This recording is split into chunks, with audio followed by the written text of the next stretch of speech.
inicio hicimos la introducción del discipulado y hemos colocado a Jesús como nuestro ejemplo, ya que Cristo es nuestro ejemplo a seguir.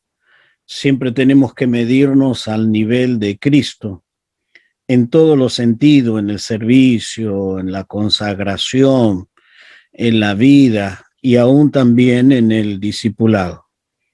Hemos estado mirando que Jesús como discípulo tuvo que estar en comunión con el Padre, oír la voz del Padre, conocer las Escrituras, obedecer, tuvo que orar y así sucesivamente hasta que en un momento él se torna un maestro. Y quiero dar inicio con un pasaje que todos los conocemos, pero es muy importante tomarlo, el Evangelio de Juan en el capítulo 13. Juan capítulo 13. Y quiero que veamos acá la actitud del Señor Jesús. Lo que podemos ver los dos extremos, pero aquí Jesús nos va a dejar, creo que una de las más grandes lecciones de lo que Jesús realmente él era por naturaleza y lo que él hizo aún a pesar de su naturaleza. Juan capítulo 13 en el versículo 13, dice Jesús: vosotros me llamáis maestro y Señor, y decís bien porque lo soy. Entonces la gente, pero mayormente los discípulos, le dice: vosotros me llamáis, y le llaman de dos maneras. Presten atención en estos dos calificativos que le dan al Señor Jesús: maestro y Señor. Cuando él está usando ese término Señor, quiere decir que es Kyrios, el máximo, el que está sobre todas las cosas y que no hay nadie sobre él, es el máximo. Es lo más grande que hay. Y como maestro es el instructor, el ejemplo, el modelo. Y él dice: y hacéis bien. Y en el versículo 14 dice: pues si yo, el Señor, el máximo, el maestro, el instructor, aquel que le va a enseñar, he lavado vuestros pies, vosotros también debéis lavar los pies los unos a los otros. Entonces él, siendo el Señor y siendo el maestro, les da el ejemplo. Entonces por eso yo tengo que mirar a Jesús como ejemplo. Pero lo que me llama la atención, que Jesús toma la actitud de siervo, y un verdadero discípulo, aparte de ser un aprendiz, es un siervo, es aquel que está para servir. Aquel que no sirve, realmente no sirve. Es un juego de palabras, pero realmente es una gran verdad. Aquel que no sirve al Señor, no sirve, porque tenemos que aprender a servir, para ser útil. Y el Señor Jesús, siendo maestro y Señor, el Señor Jesús dejó el ejemplo de que él se tornó siervo. Y quiero detenerme un momento acá en esta palabra antes de entrar en el desarrollo de la lección de hoy. Porque esto es muy importante, muy clave, muy fundamental. Esto es clave para todos los que estamos en la iglesia, el que canta, el que toca, el que ejerce cualquier servicio. Debe aprender a servir. Y vaya que Jesús lo mostró muchas veces, y en Marcos 10:45 Jesús dijo: yo no he venido para ser servido, sino para servir. Él no vino para que le sirvieran, él vino para servir. Y luego dice en el mismo versículo 45, yo he venido para dar mi vida, para rescatar a muchos. Entonces un verdadero discípulo es un siervo. Y es un siervo que es un ejemplo, como en este caso de Juan 13. Pero en el texto de Marco, Él dice que vino a No servir, escucho nada yo. a servir y dar su vida en el servicio. ¿Están escuchando o no? Simón. A mí me sale, pastor. ¿Eh? Por momento no escucho. Por momento se tilda. No, sale muy bien, ¿eh? Bueno, Bueno, soy yo entonces. ok. ¿Está Sí, con celular, Simón? seguimos. Vamos. No, sigue. Entonces, el Señor Jesús, siendo lo máximo, lo más grande, lo más extremo, ser un maestro y un señor, él se bajó a lo máximo, a ser siervo. Y esto es un verdadero discípulo, un servidor. Ahora, vamos a leer en el versículo 15, dice en el 13:15, porque ejemplo os he dado. Ahí está mi modelo, ahí está mi ejemplo, para que como yo he hecho, para que él como hizo lavar los pies de los discípulos, vosotros también hagáis. Ustedes deben hacer lo mismo, ustedes tienen que tomar esa actitud, no simplemente de lavar los pies, sino tener la actitud de humildad, la actitud de humildad. Y cerramos con estos versículos. Dice el versículo 16, de cierto os digo, que el siervo, y ahí se está colocando, el siervo no es mayor que su señor, ni el enviado es mayor que el que lo envía. ¿Qué le está diciendo Jesús? Le están diciendo, ustedes son siervos, ustedes son llamados a ser siervos, no otra cosa. Entonces yo quiero que nos mentalicemos y que hagamos lo hagamos profundamente carne de esta palabra. Yo soy un discípulo, pero soy un discípulo siervo. Yo tengo que tener la actitud, la convicción que yo estoy para servir y no para que me sirvan. Entonces el Señor Jesús nos va a dejar ese gran ejemplo de ser un verdadero siervo. Y quiero cerrar con esta idea. Cuando nosotros vamos a estudiar la palabra siervo en la Biblia, en la gran mayoría de las traducciones, en todas, prácticamente casi todas las traducciones, y sea el idioma que sea, usa el término siervo. Pero en realidad la traducción correcta no sería siervo, sino que sería esclavo. Y hay una gran diferencia entre un siervo y un esclavo. Para eso uno hay que estudiar cómo se usaba el término siervo y cómo se usaba el término esclavo. El siervo es un empleado. Él hasta tiene pagamento, se le pagaba para servir lo que hacía. Pero el esclavo estaba al servicio sin tener pago y estaba al servicio las 24 horas y estaba a la disponibilidad de su amo. Hay una gran diferencia entre el siervo y el esclavo. Y nosotros somos llamados a ser más que siervo, ser un esclavo. Bien, entonces vamos a comenzar con tres preguntas. No me deja, ahí está. 3 preguntas. Y la pregunta es, que la vamos a tratar de responder en esta noche. ¿Para qué vive el discípulo? El discípulo, ¿eh? Estamos hablando de un verdadero discípulo, un seguidor de Cristo, un aprendiz de Cristo. ¿Para qué vive? ¿Para qué estamos? La segunda pregunta, ¿hasta dónde debo llegar como discípulo? ¿Hasta dónde? ¿Hasta dónde es mi tope, mi límite máximo? ¿Y cuáles son las diferencias entre un creyente y un discípulo? Entonces lo que estamos tratando nosotros aquí y lo que queremos especificar, que nosotros no estamos llamados simplemente a ser creyente o creer, sino que tenemos que ser verdaderos discípulos. Yo lo dije ayer y vuelvo a repetirlo vez tras vez en el libro de los Hechos, dice, y crecía y se aumentaba el número de los discípulos. Entonces la Biblia va a dar ese verbo en acción. Se multiplicaba. ¿Lo qué? Los discípulos.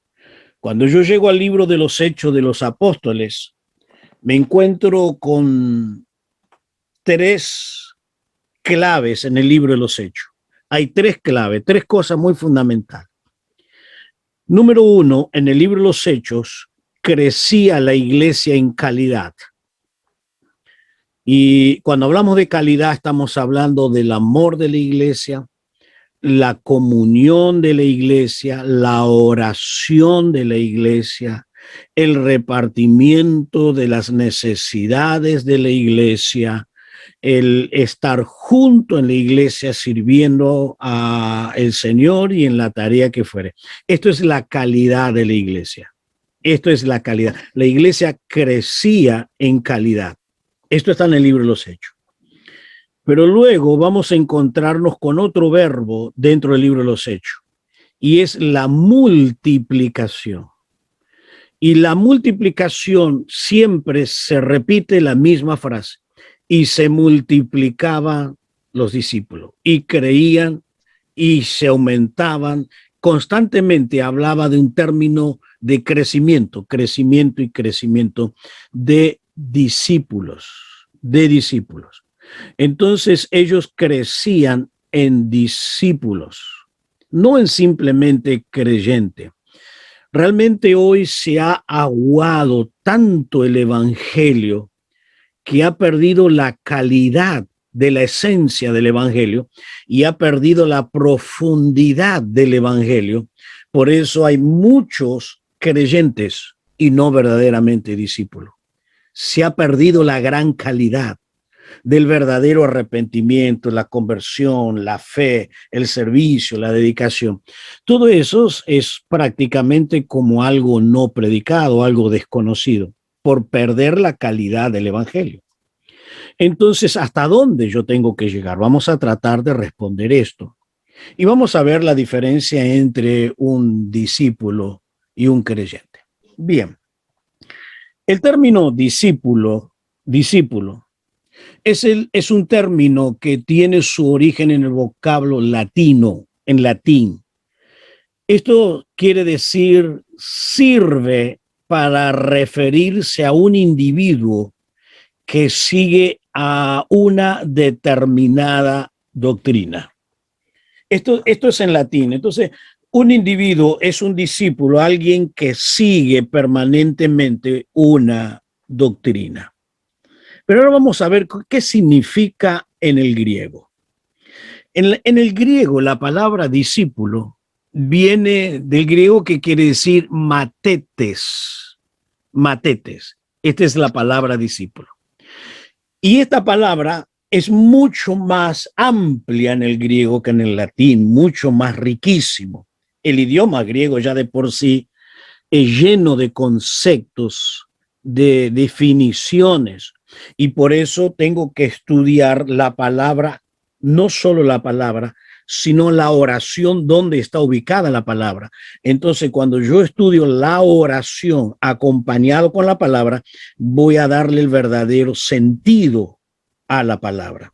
Si yo me meto solo en una palabra, sin mirar cómo está compuesta la oración y el contexto general, voy a perder la riqueza.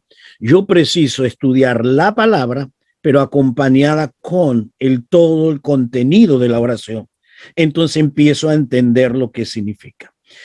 Y una de las definiciones de la palabra discípulo significa matetes, que quiere decir aprendiz.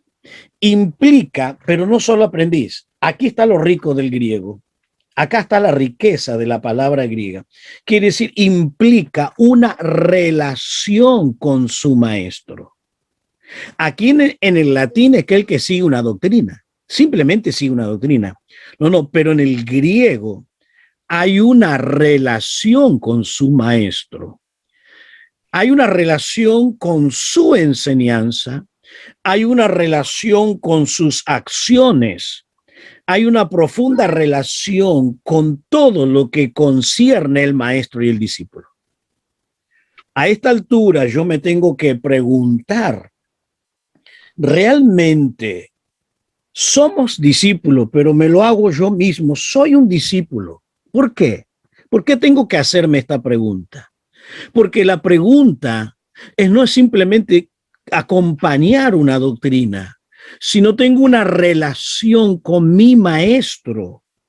Tengo que oír su doctrina, sí, pero tengo que oír lo que él quiere de mí. Tengo que entender qué plan él tiene conmigo. ¿Qué tarea él tiene conmigo? Dios tiene un propósito. Todos ustedes que me están escuchando, Dios tiene un propósito con ustedes. Todos los que nacieron de nuevo, Dios tiene un propósito. Nadie es salvo por casualidad o solo para ir al cielo. Mientras está en esta vida, usted tiene una tarea que cumplir, un don que Dios le ha dado, un ministerio, algo Dios le dio. Y ahí donde está la relación entre el maestro y el discípulo. Entonces, un discípulo requiere que sea un estudiante, pero un estudiante serio de la palabra, serio de su voluntad, serio en las cosas de Dios, serio, comprometido. Yo tengo un estudio que he hecho una vez sobre este tema, comprometido con el Señor. Y allí desarrollé las evidencias de una persona verdaderamente comprometida.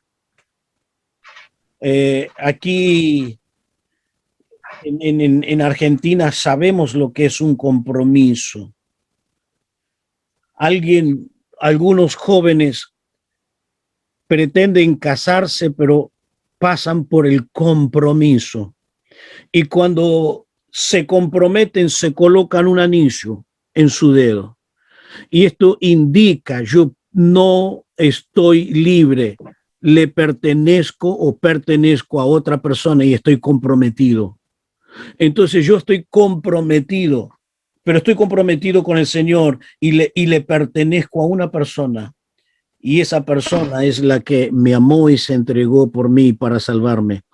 Tengo un compromiso con el Señor. Entonces requiere que yo sea un estudiante, que me introduzca en la palabra, en todas las enseñanzas prácticas que el Señor quiere darme. Bien, ahora,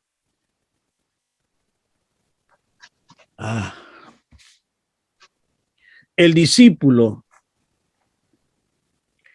es un proceso teocéntrico y diario. Teo, Dios, céntrico, centro. Teo, Dios. Entonces, el discípulo es una persona centralizada en Dios o Cristo céntrico, Cristo centro, diario. Una palabra hebrea traducida por discípulo en la Biblia es linut. La Biblia de las Américas la tradujo por discípulo. Por ejemplo, en Isaías 54. Mire usted esto. Mire lo que dice en Isaías 54. Pero esta traducción solo está en el estudio, o mejor dicho, en la versión Reina Valera 54.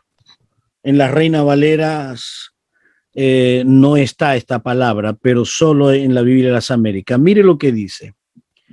Mañana tras mañana me despierta mi oído para escuchar como los discípulos. Usted sabe que el profeta Isaías, creo que ahí mismo en el Salmo 50, ahí en el Salmo 50, también dice, perforaste mis oídos. Aquí dice, mañana tras mañana, despierta mi oído para escuchar como discípulo. ¿Qué me está diciendo? Está diciendo que yo tengo que escuchar la voz de Dios. Un verdadero discípulo va a escuchar diariamente la voz del Señor. Ahora, ¿por qué yo le mencioné perforaste mis oídos? Es muy interesante esto porque habría que mirar el fondo histórico, y en el fondo histórico un esclavo se le agujereaba el óvulo de la oreja. Y está tomando el ejemplo: yo soy un siervo, pero yo me decido de ser siervo para siempre. Y el que se decidía a ser siervo para siempre tenía su óvulo agujereado. Entonces todas las personas que podían verlo, el óvulo agujereado, dice: este es siervo para siempre, tiene un amo. Tiene un amo. Ahora es interesante que hay que ver por qué perforaba el óvulo y no en alguna otra parte de su cuerpo. Por la sencilla razón, porque él oía la voz de su amo. Y él decidía ser siervo según Éxodo y Deuteronomio, según en el libro de Éxodo y Deuteronomio, allí en el capítulo 15, el versículo 15 en adelante, él decidía ser siervo por amor. Por amor. Y hacer un verdadero discípulo hay que hacerlo por amor, realmente por amor. Entonces, mañana tras mañana voy a escuchar tu voz, porque voy a dedicarme, voy a pasar un tiempo en tu presencia. Voy a pasarme un tiempo orando, voy a pasar un tiempo escuchando, voy a pasar un tiempo alabándote. Esto es un verdadero discípulo. El discípulo, ya lo hemos dicho ayer, tiene comunión con su amo. Tiene comunión con su amo. Ahora, ¿qué es un verdadero discípulo? Vamos a definirlo acá. Vamos a definirlo con la palabra como y para. Alguien que se compromete como Jesús, se compromete a vivir. Un discípulo es alguien comprometido, es aquel que tiene un compromiso para vivir como Jesús, pero como Jesús y para Jesús. ¿Qué diferencia hay entre la palabra como y para? Como es el estilo de vida que llevo, para es el servicio que le doy. Entonces, yo estoy comprometido cómo vivir. ¿Y cómo vivo? Como Jesús lo determinó, como Él lo ha determinado. Pero también para el propósito. Yo creo que toda la vida cristiana se sintetiza en estas dos preposiciones, como y para. Entonces, ¿cómo vivo y para quién vivo? ¿Cómo estoy viviendo? ¿Cómo es mi vida? ¿Y para quiénes vivo? Entonces, esto es lo que va a identificar quién es un verdadero discípulo. Ahora, yo no puedo llegar para si primero no soy como. Yo no puedo llegar a servir si primero no estoy viviendo. ¿Recuerdan el texto de ayer de Marcos capítulo 3? Él los llamó para que estuviesen con Él, comunión con Él, aprender de Él, aprender todas las cosas. Y luego dice que los envió. Primero tenían que aprender todo lo que el Señor le quería enseñar. Y después sí, ellos deberían ejercer lo que habían aprendido. Ahí está el término como y para. Como y para. Sintetizaríamos toda una vida, toda la vida cristiana, como y para. Entonces yo tengo que vivir como Cristo y vivir para Cristo. Vivir como el Señor y vivir para el Señor. Y cuando yo estoy hablando en el término como, quisiera colocarles dos palabritas que me parece muy adecuada para este momento. Cuando nosotros hablamos sobre la santidad, yo creo que hay muchos que exageran la santidad con conceptos humanos y otros la alivianan también con conceptos humanos. Pero para poder sacar una conclusión correcta de lo que realmente significa la santidad en la Biblia, tengo que mirarlo en su significado. Y la palabra santidad aparece más de 800 veces en la Biblia repetida el término santidad, santidad, santidad. Y es una de las vestiduras del sumo sacerdote que llevaba la lámina en la frente, santidad a Jehová. Pero la palabra santidad significa estar separado totalmente del mundo que me absorbe, de que el mundo me contamina, del mundo que me destruye. Yo no estoy separado del mundo, sino del sistema del mundo, del sistema. Yo tengo que estar en el mundo y tengo que hacer luz en el mundo, pero yo estoy separado del sistema. Entonces yo vivo en santidad. La santidad implica estar separado de ese sistema, vivir de otra manera, renunciar a todas esas cosas. Pero no implica solamente eso la santidad, no es completa. Porque el otro término de la santidad, el otro término quiere decir recibir la imagen de aquel que me separó. Entonces, cuando yo estoy mirando el significado de la santidad, es un abandono de algo, pero también es recibir algo. Abandono un estilo de vida y recibo otro estilo de vida. Abandono la práctica de pecado y comienzo a vivir las normas lo establecida por el Señor. Por eso cuando Moisés subió al monte, y este es uno de los más claros ejemplos, cuando subió al monte, él se separó del pueblo. Y cuando él se separa, recibe la ley. Entonces ahí está la santidad, se separa del pueblo, se separa de esa vida del pueblo y ahora recibe los mandamientos y las ordenanzas. Pero no estaría completo si no hacemos el tercer significado del término santidad. Y el término santidad implica servir a aquel que me separó. Sirvo a aquel que me ha separado, aquel que me ha dado la vida. Entonces la santidad tiene tres aspectos: abandonar la vida de pecado, recibir la vida que Dios determina y servir a quien Dios me llamó. Ustedes van a observar que cuando Dios le ordena a Moisés a consagrar a Aarón y a sus hijos, a consagrar los utensilios, primero lo manda a lavarlo, bañarlo completamente, Aarón y todos sus hijos. Lo lava completamente con la agua del lavacro. Después de lavarlo, lo ungía. Y después de estar lavado y ungido, estaba consagrado, santificado para servir a Dios. Esto es un tremendo ejemplo que tiene mucho que ver con el aspecto práctico. No es solamente un ritual, es una gran lección práctica. Yo para servir a Dios tengo que estar lavado, completamente limpio. Después de estar limpio, debo tener la unción de Dios. Dios me unge. Y tercero, para la práctica, para servir. Entonces ellos eran totalmente consagrados al Señor. Entonces un discípulo tiene estos dos términos.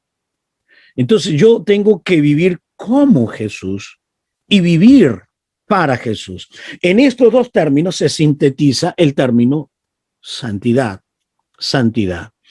Y uno de los libros que más va a hablar sobre la santidad es el libro de Levítico. Allí da las reglas de la santidad. Entonces ahí podemos ver y sacar algunas verdades sobre la santidad. Bien, entonces esto. Ahora, nosotros tenemos que llegar al máximo modelo y tenemos que llegar a ser como el Señor.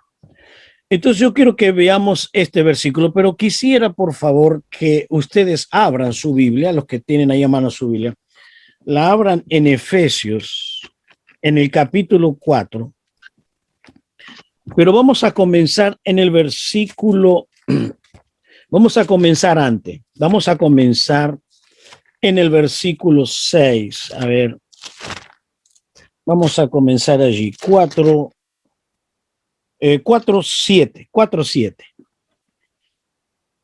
Aunque hay algunas Biblias que tienen un título que los separa, ¿no? 4:7 hasta el 10 y después del 11 en adelante hay una separación. Pero es todo un solo tema, es un solo tema. Y yo quiero, no le digo que voy a hacer una exégesis del texto, pero voy a estar haciendo una observación detallada de estos versículos. Y quiero que miremos, porque aquí me está hablando del verdadero compromiso que yo tengo con el Señor. Y la clave de esto, hacia dónde tengo que llegar, a dónde tengo que llegar. Esa es la pregunta que hicimos, ¿hasta dónde tengo que llegar?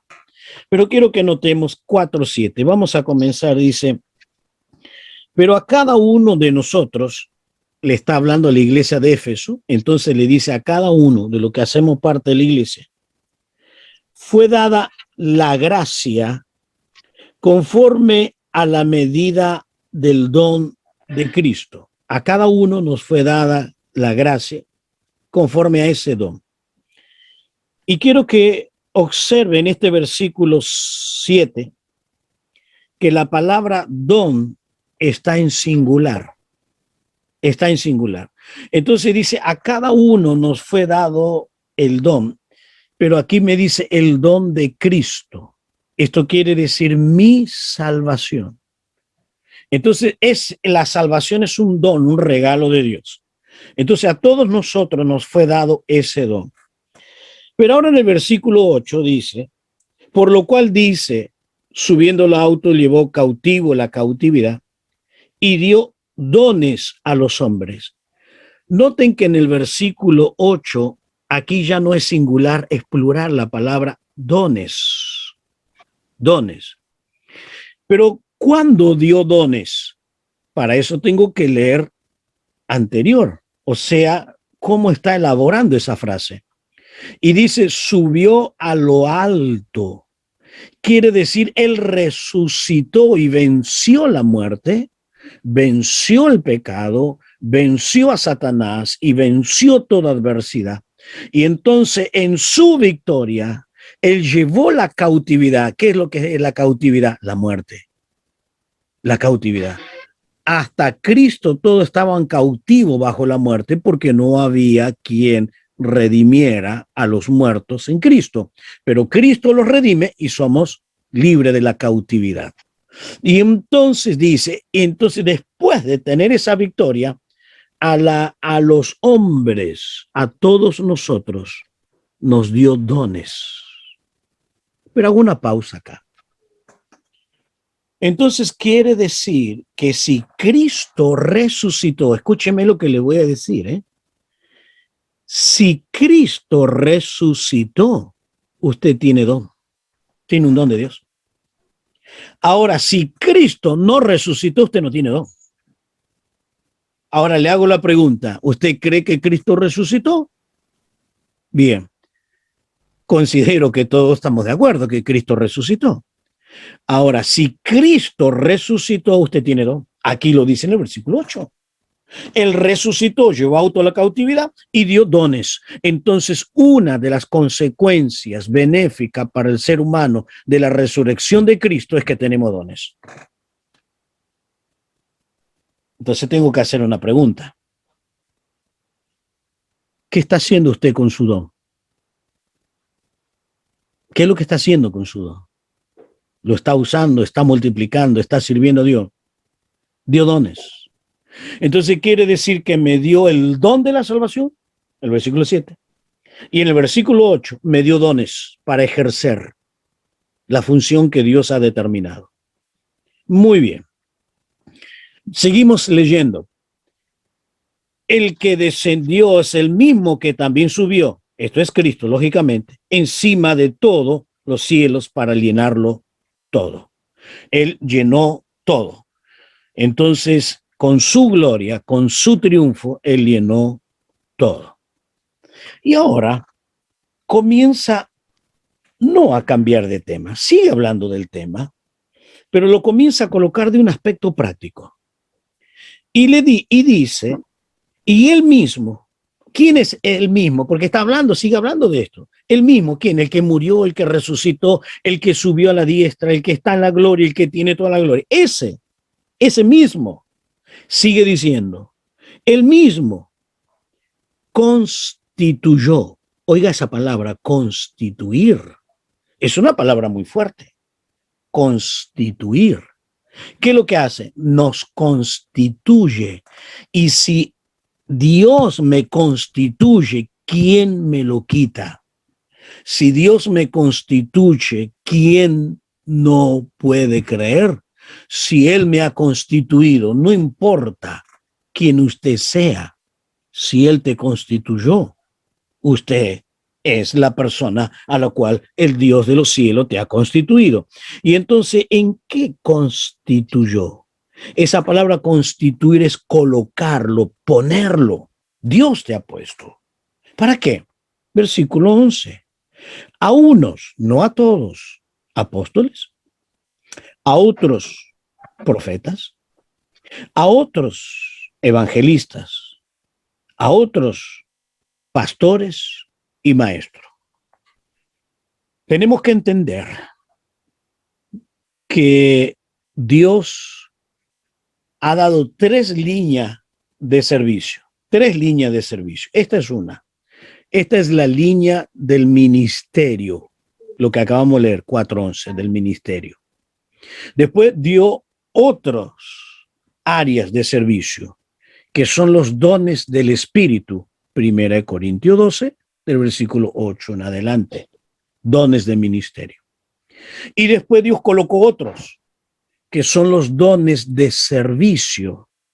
Los dones de servicio. 1 Corintios capítulo 12 del versículo 4. No, Romanos 12 del versículo 4 en adelante.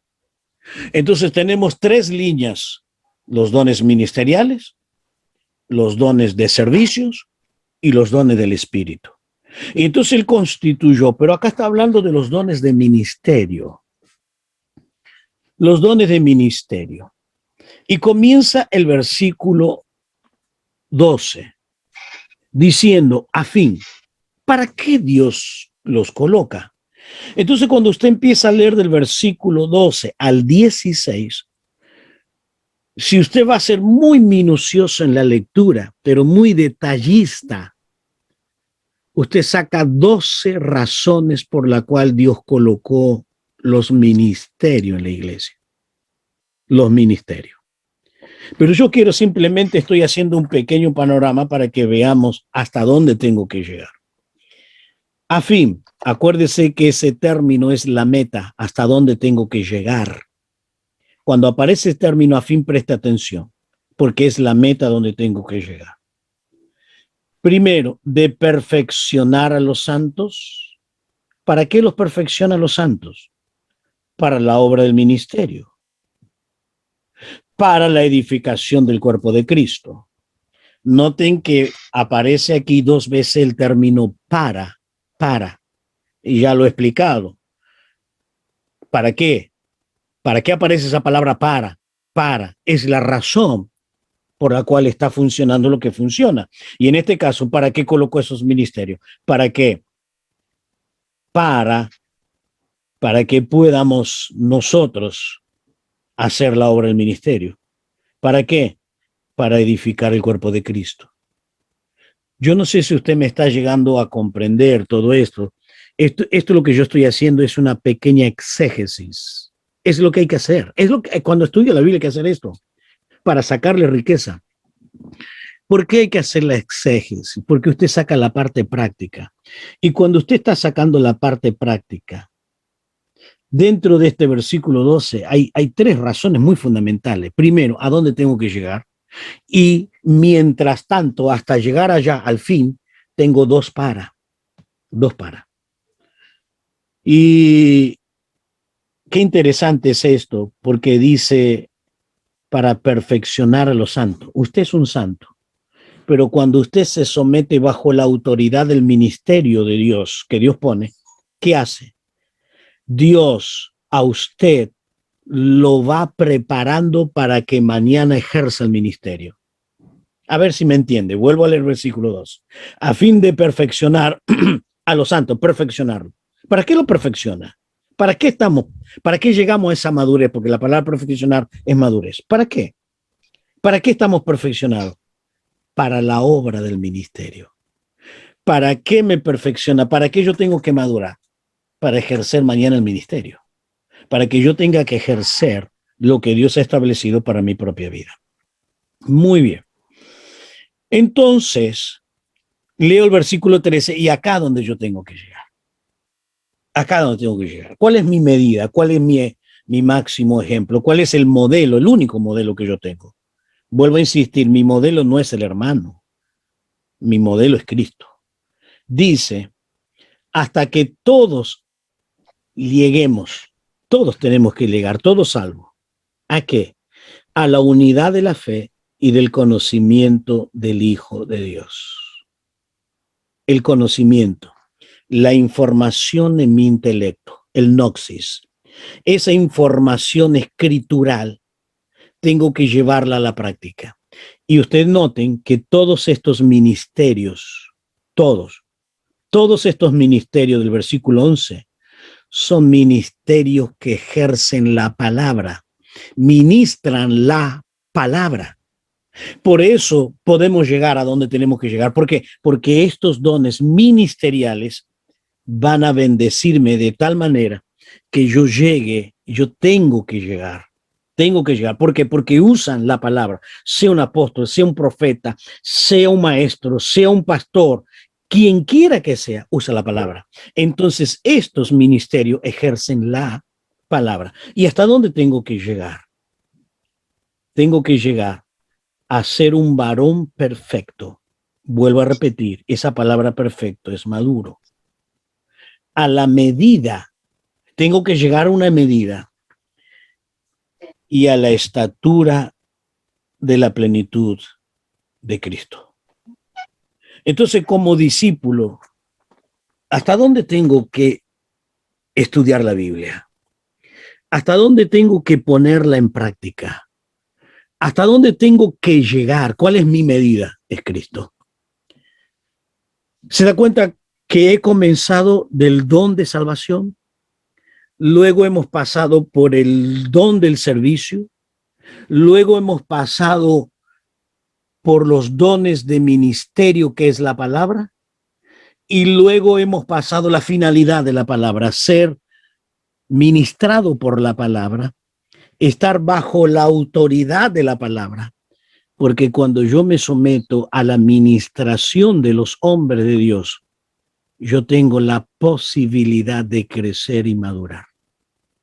Y un discípulo tiene que crecer y madurar. Tiene que crecer, tiene que ser maduro. Por eso es la manera de la cual nosotros vamos a crecer. Es la única manera. Entonces, ¿hasta dónde tengo que llegar? La medida y la estatura de Cristo. Bien, ahora vamos a ver la contraposición. El otro aspecto donde Jesús usa el término no, el aspecto negativo. Y aquí me va a dar lo que yo no puedo llegar a ser discípulo. ¿Por qué no puedo llegar a ser un discípulo? ¿Por qué no puedo llegar? Entonces vamos a ir mirándonos y en la medida que vamos leyendo el texto y voy tratando de dar una pequeña explicación, quisiera que nos observemos cada uno nos hagamos un juicio, porque la palabra nos confronta y nos hace que hagamos un juicio. Y en el capítulo 14 de Lucas, voy a hacer lectura del versículo 25 en adelante, y ustedes van a observar que 3 veces Jesús dice, no puedes ser mi discípulo. ¿Quiénes son los que no pueden ser su discípulo según Lucas? Dice, grandes multitudes iban con él y volviéndose le dijo, si alguno viene a mí y no aborrece a su padre y madre y mujer e hijo, hermano y hermana, aún también su propia vida, no puede, ahí está la palabra no, no. Si no aborrece, no puede ser mi discípulo. Aquí estamos hablando, yo quiero llegar a ser un verdadero discípulo, pero también quiero llegar a ser un discipulador, no solo discípulo, sino transmitir lo que aprendí. Pero el Señor me dice no. Aquí esto ha traído mucha confusión entre muchos cristianos en todos los tiempos. ¿Cómo que el Señor me manda a aborrecer? Bien, lo que el Señor Jesús está diciendo, usted no puede colocar en el lugar que le corresponde al Señor algo que sea parte de sus sentimientos, sea su padre, su madre, sus hermanos. Cristo es la primera persona. Cristo es lo máximo. Y en lo máximo no puede ocuparlo nadie, es solo de Él. Entonces me está diciendo, aquel que a mí no me tiene como el máximo, como el que va a entregarse todo, aún su propia vida, entonces este no puede ser mi discípulo. No puede. Entonces lo máximo que tiene que ser para ti es Cristo. Es Cristo. Porque si ese lugar lo ocupa, porque acá está hablando de sentimiento, el sentimiento amoroso a mi padre, a mi madre, a mi hermano, o el sentimiento emocional para conmigo mismo. Si mi sentimiento emocional es más grande, mi familia, que Cristo, no soy apto para ser un discípulo. No soy apto. Entonces, ¿qué me está diciendo el Señor? Yo tengo que morir totalmente. Por eso es esta materia, estamos tratando de estudiar y estamos tratando de comprender qué es un verdadero discípulo en la Biblia. ¿Qué es lo que la Biblia me exige para ser un discípulo? Entonces, cuando llego a este versículo, es la máxima entrega al Señor. Pero ahora vamos a ver el otro no. Allí en el versículo 31, el versículo 27, en el versículo 27. Y el que no lleva su cruz y viene en pos de mí, nuevamente el término no puede ser mi discípulo. La segundo impedimento para ser un discípulo de Cristo. ¿Qué está diciendo acá? Acá está diciendo el que no lleva su cruz. Está hablando de su cruz, tu cruz, mi cruz, la cruz personal de cada uno. Entonces yo, para entender lo que significa la cruz, tengo que mirar los otros textos de la Biblia. Tengo que mirar el texto general, porque la Biblia se explica con la Biblia. Dentro de la regla de la hermenéutica, la Biblia se explica con la Biblia. Entonces, ¿cómo yo explico la cruz? Entonces tengo que ver las veces que aparece en la Biblia el término la cruz. Sea en Romano o sea en Gálatas, donde aparece el término la cruz, me está colocando en un estado de muerte. Yo tengo que morir. Por eso Pablo dice, con Cristo estoy juntamente crucificado, estoy muerto. Y ya no vivo yo no vivo, estoy muerto. Lo que ahora vivo, lo vivo en la fe del Hijo del Hombre. Entonces yo vivo en la práctica, en la fe del Hijo de Dios. Entonces, aquel que no toma su cruz, quiere decir que cada mañana cuando me levanto, tengo que tomar mi cruz. En otras palabras, yo tengo que considerarme muerto. Y Pablo lo explica eso en Romanos capítulo 7. Dice que me debo considerar, no en el 7, en el 6, Romanos 6, dice, debo considerarme. ¿Y cómo tengo que considerarme? Muerto. Y cuando yo me considero muerto, no reacciono. Me pueden decir lo que quiera, pueden criticar, pueden ofenderme, estoy muerto. No reacciono. Pero aquel que no está muerto reacciona. Aquel que no está muerto reacciona, se levanta, se enoja, se aira, etcétera, etcétera. Pero cuando estamos muertos, no reacciona. Entonces, el primer no es quién está en el primer lugar. A quién yo más amo. El amor. Segundo, yo tengo que estar muerto. Tengo que estar muerto. Entonces, ahora, el tercer no lo encontramos en el versículo 33. Así que cualquiera de vosotros que no renuncia a todo lo que posee, no puede ser mi discípulo.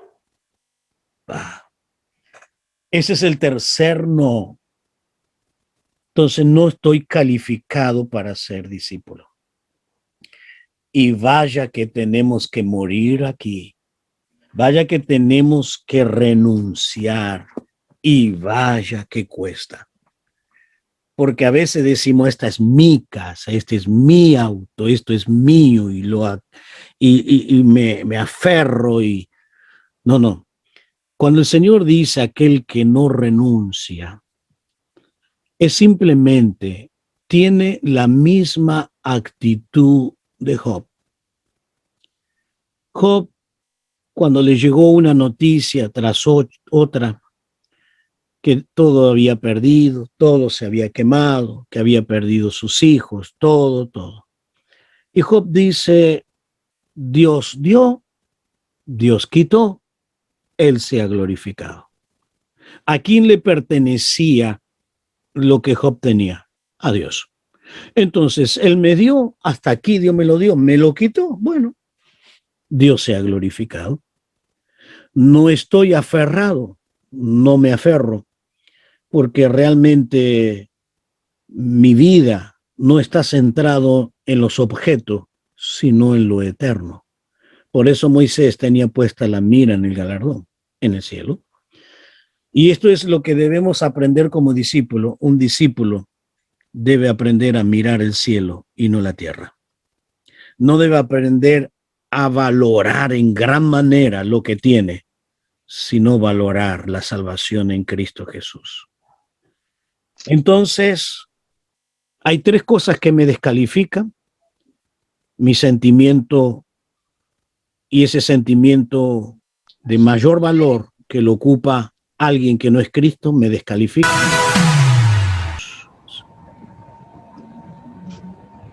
Un verdadero discípulo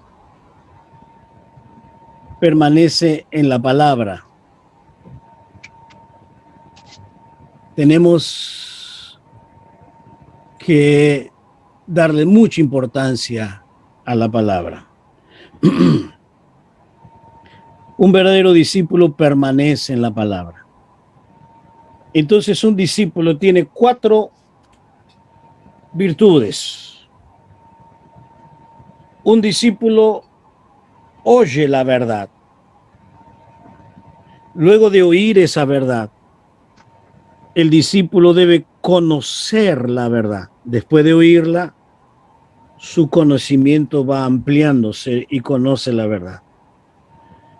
Pero no estaría suficiente si nos quedamos en oír y conocerlo. Ahora tenemos que practicarlo.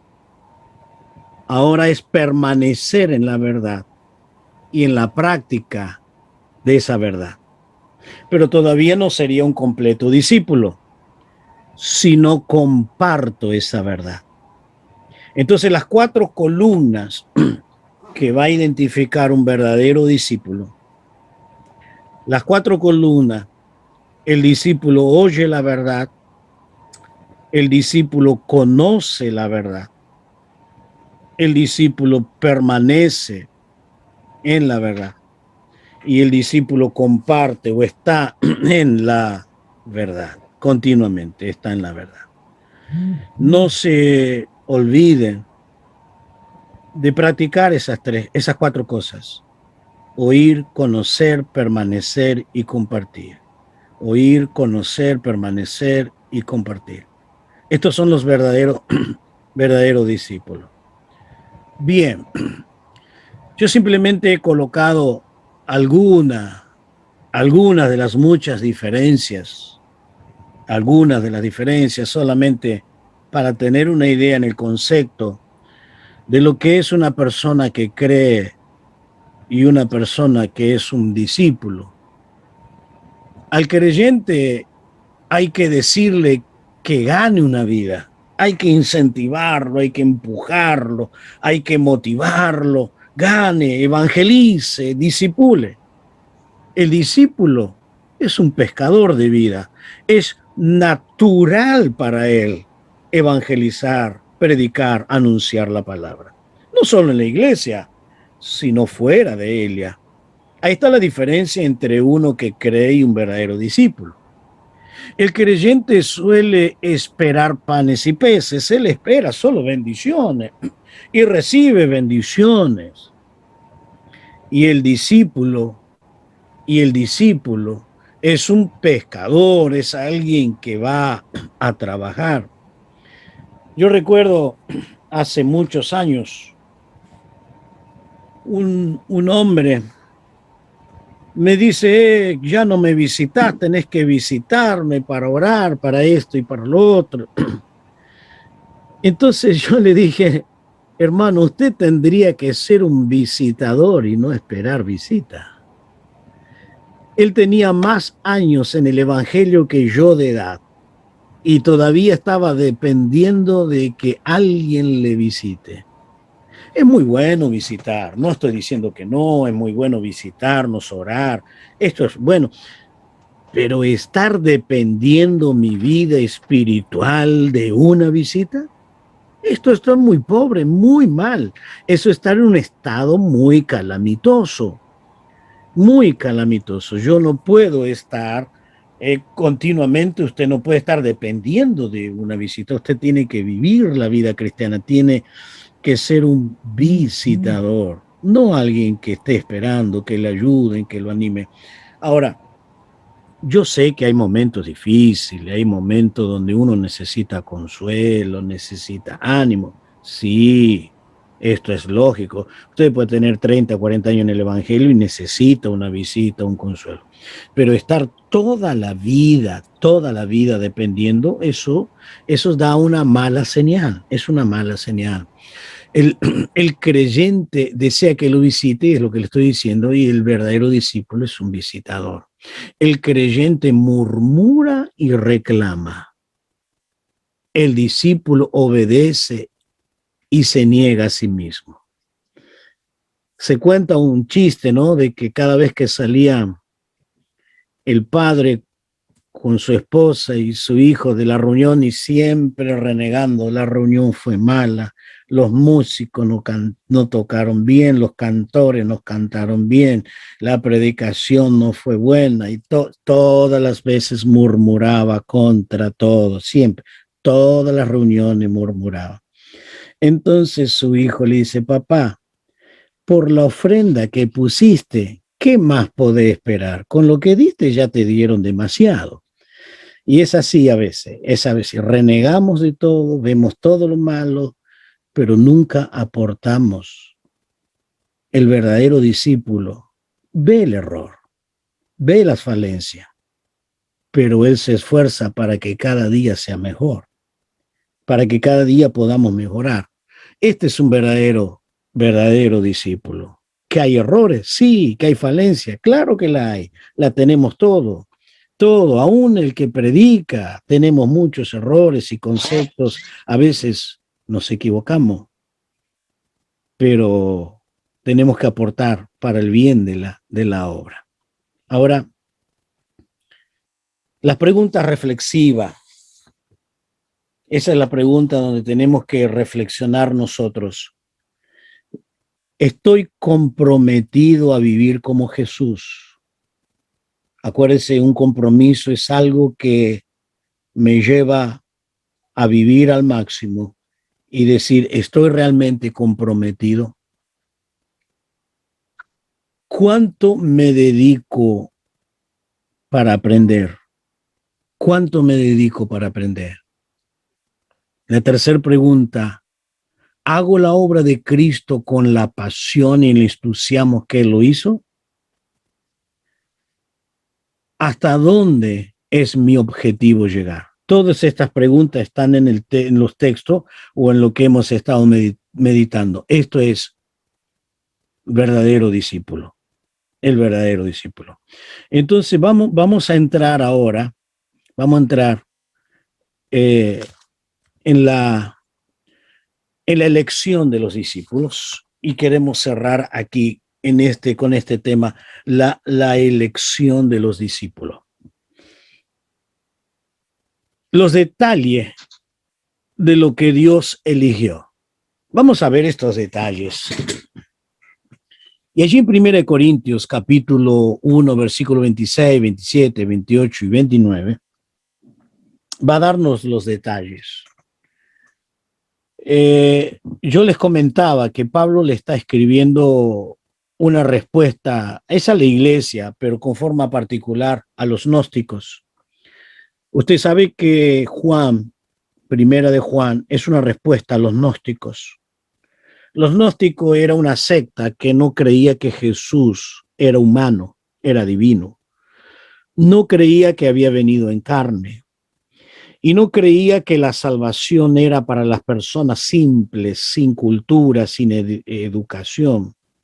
Es muy simple para estas personas. Entonces para ellos no tiene ningún valor. Entonces los que se salvaban eran los que se superaban, creían y crecían en el conocimiento, la autosuperación. Entonces los gnósticos tenían muchas herejías, muchísimas. Entonces Jesús le escribe realmente una respuesta a los gnósticos. Y, por ejemplo, en Juan dice, aquel que no cree que Jesús vino en carne, que se hizo carne, no es de Dios, es del anticristo. Y comienza Juan diciendo, lo hemos visto, lo hemos palpado, lo tocamos, tocante al verbo de vida. Es la respuesta a los gnósticos. Si Jesús es divino, no podemos palpar, no podemos tocarlo. Es una respuesta a los gnósticos. Y acá en este texto también es una respuesta a los gnósticos. Por ejemplo, en el versículo 26 dice, pues mirad, hermanos, vuestra vocación. Quiere decir, la palabra vocación es lo que hemos elegido, y hemos elegido de ser salvo. ¿Y qué es lo que yo soy en esa vocación? No sois muchos sabios según la carne, ni muchos poderosos, ni muchos nobles, sino que lo necio, esto para ellos era terrible, para los gnósticos, los necios del mundo escogió Dios. ¿Y para qué lo escogió? Para avergonzar a los sabios, y lo débil del mundo escogió Dios para avergonzar a lo fuerte. Y lo vil, lo más bajo, lo más pecadores del mundo, lo menospreciado escogió Dios, y lo que no es, para deshacer lo que es.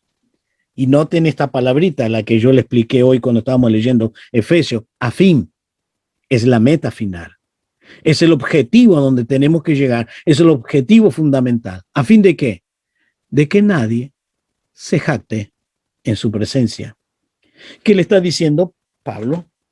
Le está diciendo, hermano, usted no tiene nada de que jactarse, porque estas 5 características de lo que el apóstol hace mención, fuimos nosotros.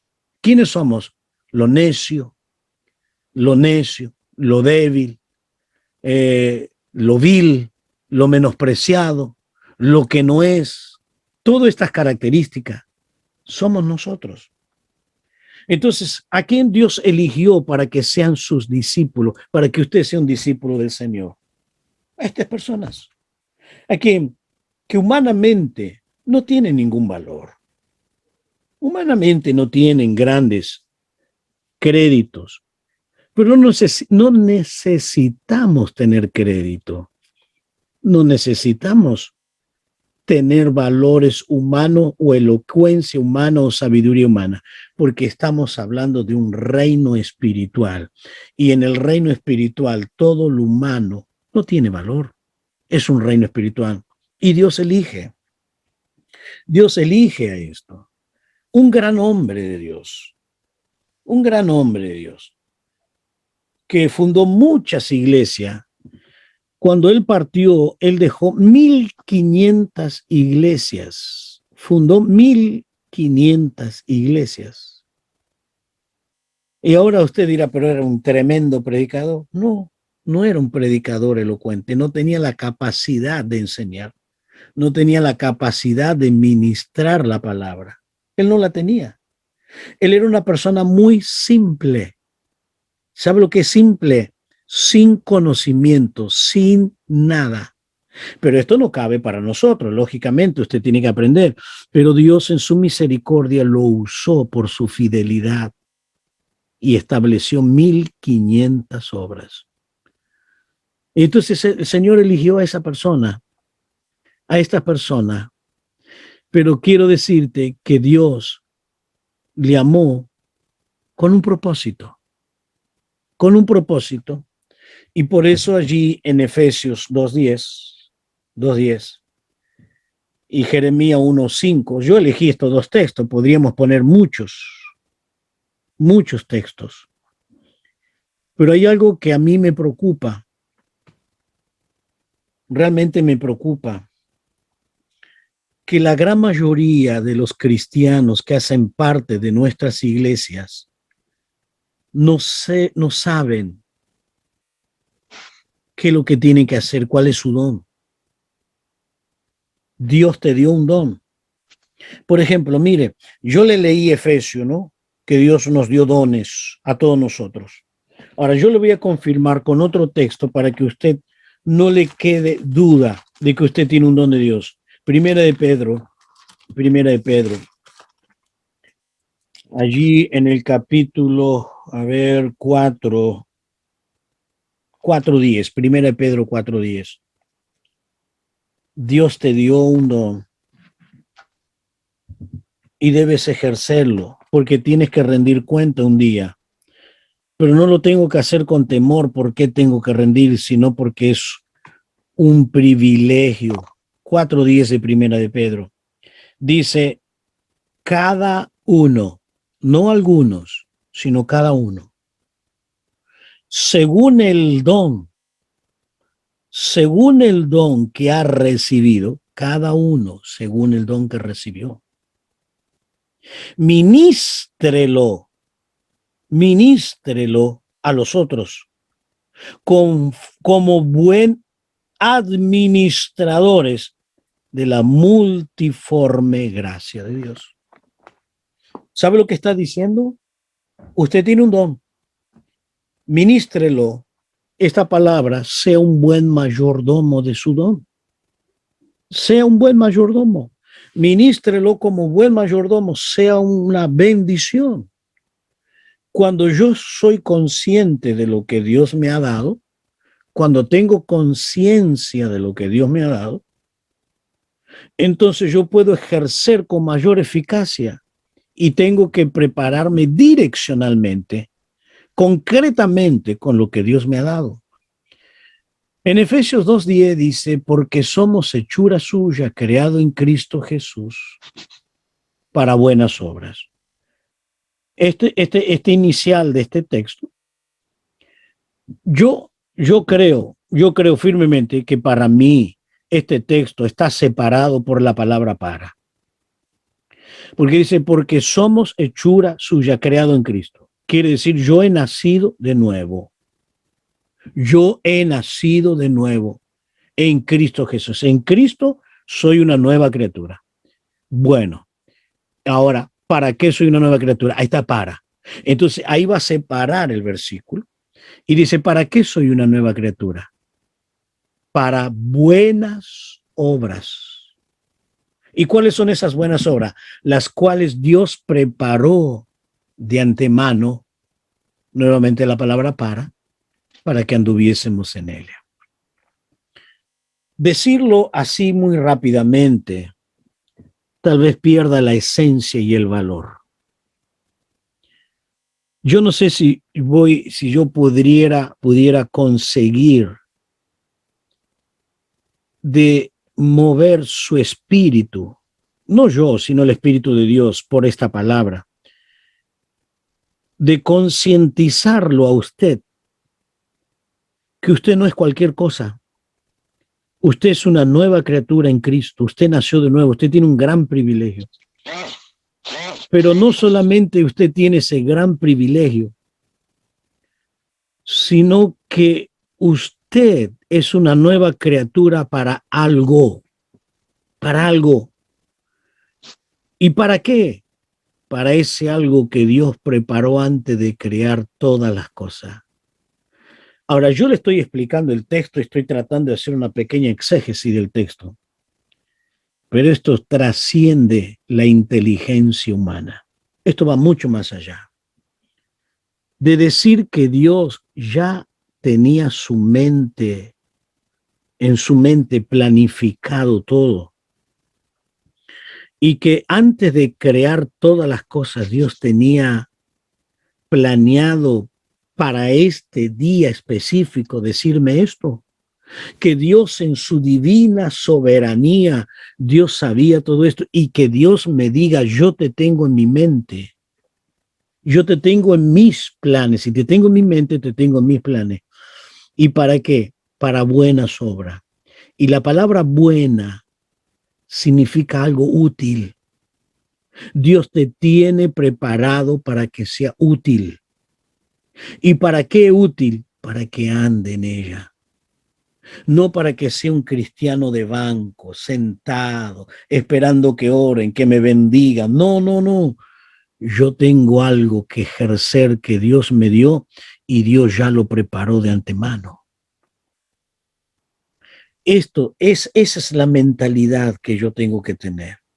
Y yo no le estoy hablando de positivismo, le estoy hablando de la palabra. La palabra está. Y podíamos mirar texto que aún Pablo menciona de sí mismo, que Dios lo llamó desde el vientre de su madre. Pero mire lo que dice en Jeremías 1:5. Antes que te formase, antes, quiere decir que todavía no había sido formado en el vientre. Ya te conocí. Si en el versículo 2, capítulo 2, versículo 10, trasciende mi pensamiento, esto más todavía. Porque dice, antes que te formase en el vientre, que tú no existías para nada. ¿Qué dice Dios? Yo te conocí. Dios te conocía. Y antes que naciese, y esto es para todo, no solo para Jeremías, para ti, para mí, te santifiqué. O quiere decir, te separé. Santificar es separar. Te aparté. ¿Y para qué me apartó? ¿Para qué lo apartó Jeremías en este caso? Te di por profeta a las naciones. Espero que sea una gran bendición este estudio y que tratemos, aunque no entendamos todo, de comprender la inmensidad de ese gran amor de Dios. Primero, que me saca del pecado y me pone en su reino, y después me pone en su reino con un propósito. Estos son verdaderos discípulos. No puedes estar dando vuelta en el reino de Dios. No puedes venir a la iglesia cuando se te da la gana. No puedes orar cuando se te da la gana. No puedes cantar cuando se te da la gana. Tienes que hacerlo con pasión. Hacerlo con una gran alegría. Lo que hacerlo porque le debo mucho a Dios. Yo no le voy a pagar mi salvación. Es impagable. Pero hago lo que hago, lo hago en gratitud. En una inmensa gratitud. Primero, porque me salvó. Y segundo, porque me eligió a mí, porque te eligió a ti para este propósito. Sin ninguna duda, habrá muchas personas más inteligentes que yo, con mucha más capacidad que yo, que pudiera estar enseñando. Pero Dios dijo, tú. Y Dios te dijo a ti también, tú, es contigo. Y Dios te puso donde te puso, y donde estás es por una tarea, porque Dios te eligió a ti. Hay muchos mejores que ti, hay muchos mejores, sí, pero Dios te eligió a ti y valóralo. No pierdas este privilegio, no pierdas este gran privilegio que el Señor te dio. Entonces, vamos a finalizar preguntándonos, ¿qué dejas enseñar como un verdadero discípulo? ¿Qué tengo que aprender? ¿Qué he aprendido como un verdadero discípulo? Una de las cosas muy maravillosas es que Dios te ha elegido. Dios te eligió. Eres para el plan de Dios. Eres para ese plan que Dios tiene con tu vida. ¿Qué Dios vio en ti para elegirte? Nada, pero Dios me eligió. ¿Cuándo planeó Dios este servicio? Desde la eternidad. Y quiero repetir aquella palabra que alguna vez le he repetido en el estudio. Los cementerios están llenos de dones, pero que nunca se explotaron. Personas que murieron sin ejercer sus dones o ministerio. No sea usted uno más, sino por lo contrario, explótalo. Tiene 5, multiplícalo. Tiene 2, multiplícalo. Tiene 1, multiplícalo. No lo guardes, porque es muy útil, aunque sea uno y simple.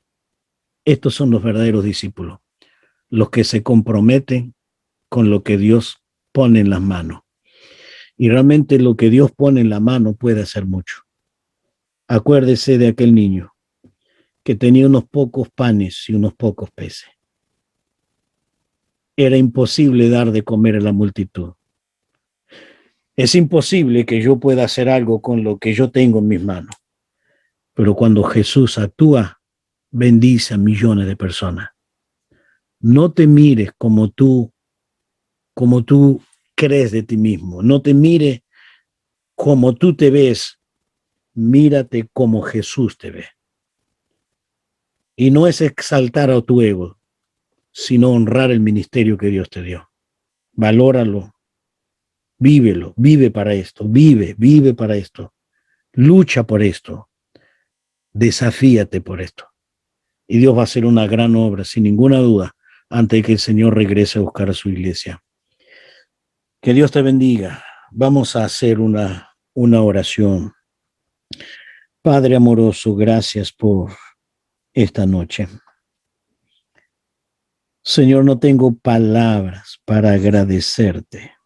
Mis palabras son muy pequeñas para la inmensidad de lo que tú, Señor, me revela en la Escritura. Dame la capacidad de transmitirle, Señor, a mi hermano, mis hermanas que están escuchando, que ellos puedan ver y verse a sí mismos como tú quieres que nos veamos. Úsanos, Señor, a cada uno en su tarea, en su responsabilidad. Ayúdanos. Señor, que podamos seguir meditando en lo que hemos estado transmitiendo y que mañana se levante y continúen pensando en esto, Señor. Muchas gracias, Padre. Muchas gracias por tu bondad. Bendícelo, Señor, y úsalo a cada uno al máximo, Señor. A 100% los uses a cada uno. En el nombre de Jesús. Amén. Amén.